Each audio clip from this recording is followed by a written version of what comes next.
London leaves indicating signs of a change in season. But it isn't just the drizzle dampening spirits as the UK heads into autumn.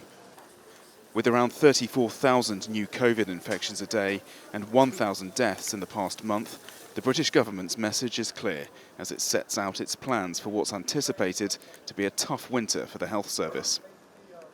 The plan before the House today is our Plan a comprehensive plan to steer this country through the autumn and winter. But we've seen how quickly this virus can adapt and change.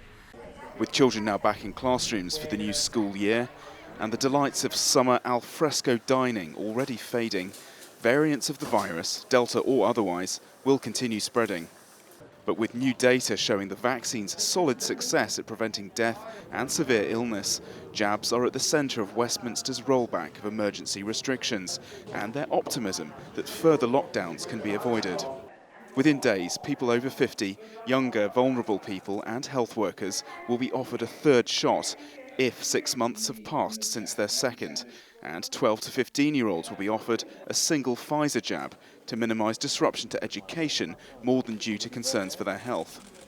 Almost 99% of COVID-19 deaths in the first half of this year were people who had not received both doses of a COVID-19 vaccine. This shows the importance of our vaccination programme, and by extending this programme further, we can protect even more people. Ministers have already shelved plans for so-called vaccine passports to enter venues in England for now, but are keeping them in reserves if matters move in disturbing directions. Mask mandates and work-from-home directives are also in their back pockets, what they're calling Plan B.